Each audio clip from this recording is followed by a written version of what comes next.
Inevitable goal from the pin-up boy.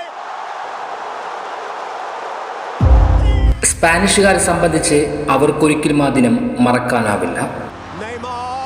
ചരിത്രത്തിൽ തന്നെ തങ്ങളുടെ പ്രതാപകാലത്തെ കാലപുരിയിലേക്ക് അയച്ച ഒരു മെലിഞ്ഞ പയ്യനെ അത്ര വേഗം എങ്ങനെ മറക്കാനാണ്? അജയ്യായി വാഴുന്ന സാമ്രാജ്യം തകർക്കപ്പെട്ട ആ കഥ ഫുട്ബോൾ ലോകത്ത് അക്കാലത്ത് ഏറെ ചർച്ചയായതാണ്. അതിൻ്റെ നേർക്കാഴ്ചക്കാരായി ഈ ഫുട്ബോൾ ലോകത്തിന് ഒരൊറ്റ ഉത്തരം മാത്രമേ പറയാനുണ്ടായിരുന്നുള്ളൂ. അതെ, Neymar da Silva Santos junior.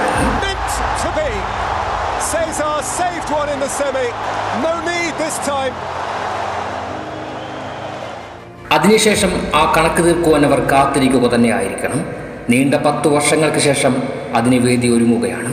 മണ്ണും നാടും മുഖങ്ങളും മാറിമറിഞ്ഞപ്പോഴും ആ പക അങ്ങനെ തന്നെ കിടക്കുന്നുണ്ട്. മറുപുറത്ത് മഞ്ഞക്കുപ്പായക്കാരിലും മാറ്റങ്ങൾ ഏറെ സംഭവിച്ചിരിക്കുന്നു. ബ്രസീലിയൻ പന്താട്ടക്കാരുടെ കഥകളിലേക്ക് പുതിയ നാമങ്ങൾ ഏറെ ചേർക്കപ്പെട്ടു കഴിഞ്ഞു. അങ്ങനെ ഇന്റർനാഷണൽ ഫ്രണ്ട്ലി മത്സരത്തിനായി യൂറോപ്പിലേക്ക് ലാറ്റിൻ അമേരിക്കൻ താരങ്ങൾ വന്നിറങ്ങുന്നു.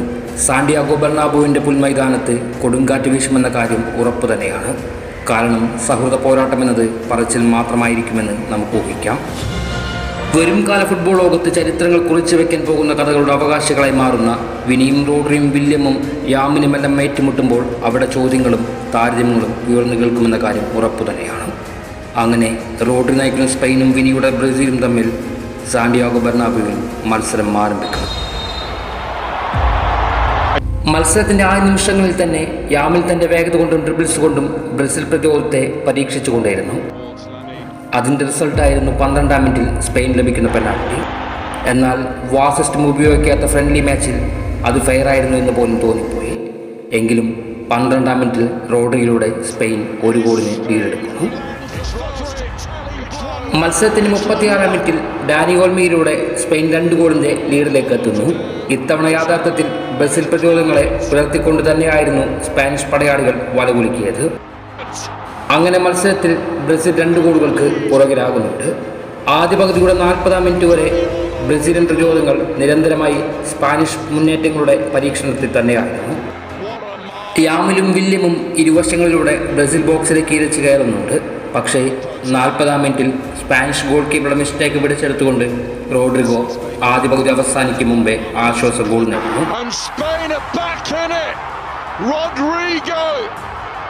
2ാം പകുതി ആരംഭിക്കുമ്പോൾ മത്സരത്തിലേക്ക് എൻട്രിക് എന്ന 17കാരൻ ബ്രസീൽ ലെവലിലേക്ക് വരുന്നുണ്ട്.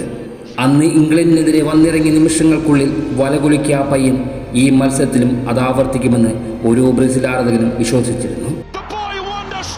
ബ്രസീൽ ആരാധകരുടെ വിശ്വാസം തെറ്റിയിരുന്നില്ല.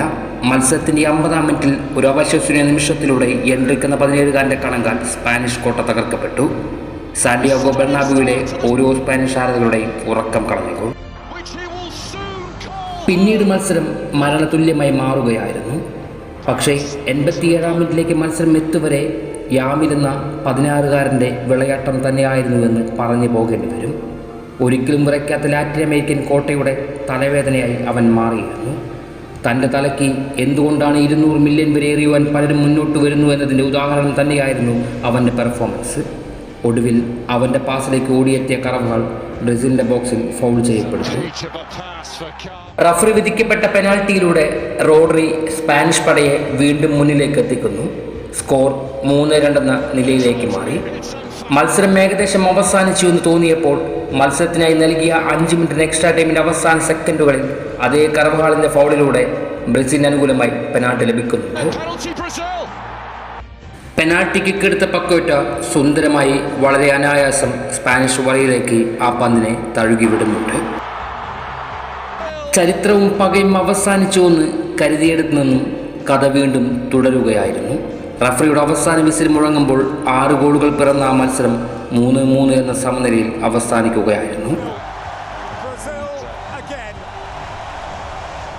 അപൂർവങ്ങളിൽ അപൂർവമായി കാഴ്ചക്കാരാവാൻ സാധിക്കുന്ന ഇത്തരം മത്സരങ്ങൾ ഇനിയും ഉണ്ടാകുമോ എന്നറിയില്ല. പക്ഷേ സ്പെയിൻ ബ്രസീൽ പകൽക്കഥ ഇനിയും അവസാനിക്കുന്നില്ല. 2013 നെയ്മറും ഫ്രണ്ടും എഴുതി അവസാനിപ്പിച്ച ആ കഥ ചരിത്രത്തിൽ ഇങ്ങനെ തന്നെ നിലകൊള്ളും. സ്പെയിൻ ഇത് അവസാനിപ്പിക്കും വരെ.